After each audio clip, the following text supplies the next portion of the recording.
Bonjour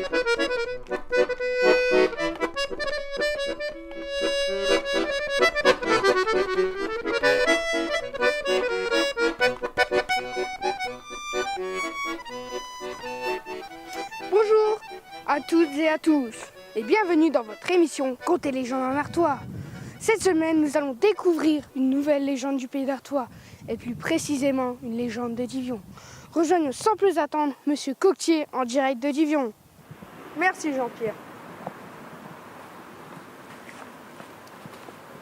Je me trouve tout près du cœur de Divion, cette petite commune de 10 km² réunissant 7000 habitants, un peu plus de 7000 je crois. Nous sommes exactement au croisement des départementales 341 et 941 en direction de Houdain. Une légende revient ici souvent, celle de la Croix de Grès, devant laquelle nous nous trouvons. Pour mener mon enquête, j'ai eu le plaisir de rencontrer Carmen et Lucien qui se souviennent de bien des choses.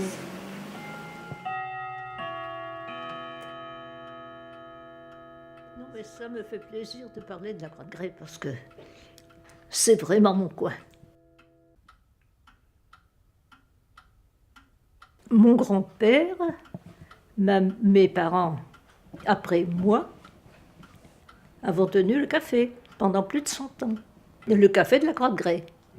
J'habitais là, juste à la Croix de Grès. Oh, même pas 10 mètres, à 20 centimètres. Mais oui. Quand j'étais enfant, je me souviens que je faisais le tour. C'est ma mère, là. Sur la photo? Oui. Et elle est placée où, votre mère, sur la photo? Elle est placée là. Mais c'est quoi ce bâtiment? Eh bien, c'est le café, qui a été tenu pendant plus de 100 ans par la famille. Alors, la Croix de Grès. Moi, j'ai parlé avec des copains, ceci, cela, de la Croix de Grès, puis il y en a un qui dit, je te donnerai le livre. Parce que moi, l'histoire, j'aime bien l'histoire. Puis allez. Bon, attends. Mets pas de lumière, là. Que ça soit clair. Là. Voilà. On savait que quand il y a eu les moissons finies, bon, les chars de paille repassaient là à la Croix de Grès. Et puis, ça s'est passé comme ça. Mon grand-père était avec nous, donc il nous racontait l'histoire, la légende. Qu'est-ce qu'il vous racontait alors?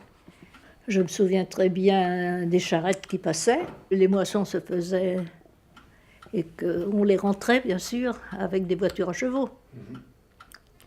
Et que un jour,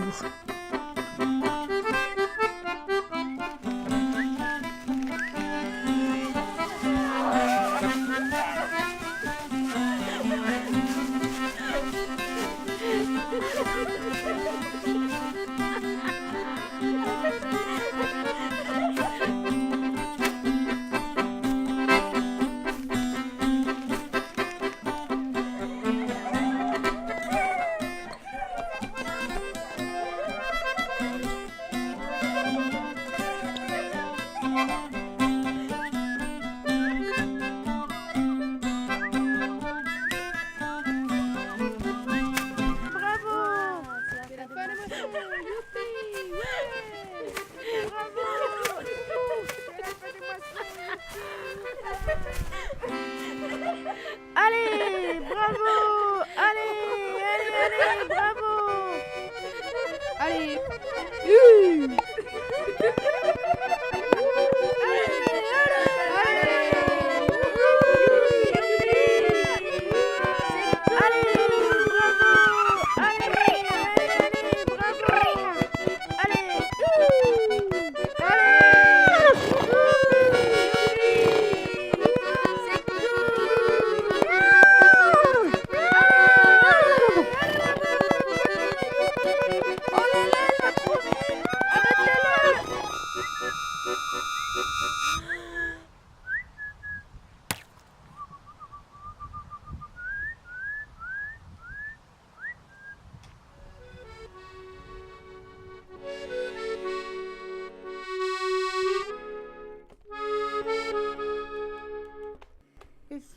son corps, sa blonde, on battait son cœur.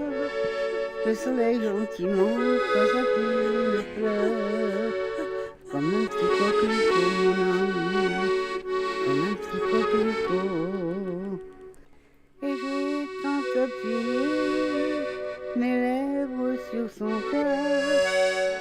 place du plaisir, il y avait comme une fleur, comme un petit coquelicot.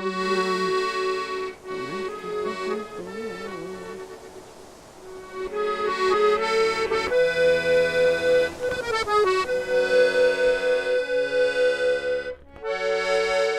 Ça, c'est la légende.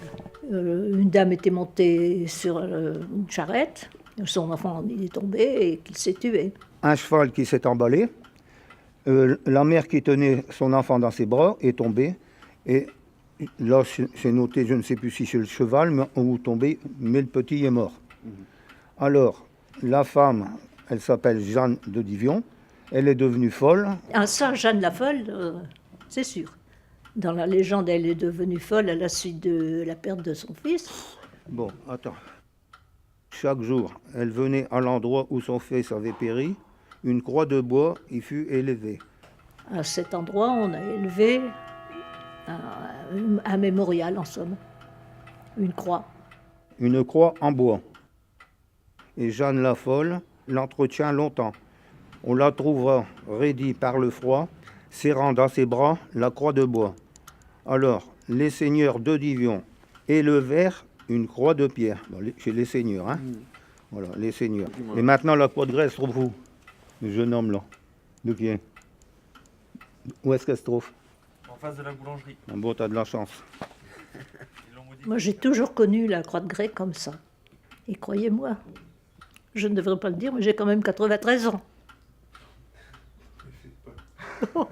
Merci, mais c'est vous dire si mes souvenirs sont vieux, remontent vraiment très loin. C'était notre coin. Et même encore maintenant, quand on entend parler de la croix de Grès, bon, ben, c'est toujours, on y a toujours, comment dire, ce petit pincement.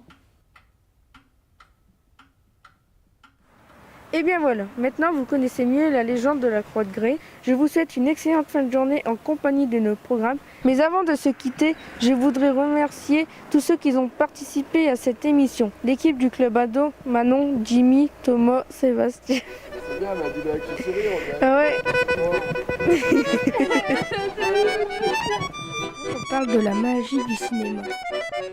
Pour vous, c'est quoi? Il y a des trucs qui se font, c'est pas l'expliquer, et ça se fait, mais on sait même pas pourquoi ça se fait, quoi.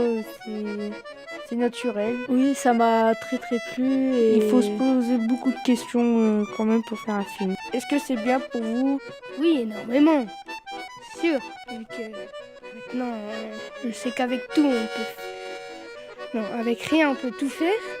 ça va peut-être me servir à quelque chose, mais je ne sais pas encore à quoi. C'est la magie, comme on dit, la magie du cinéma. Salut!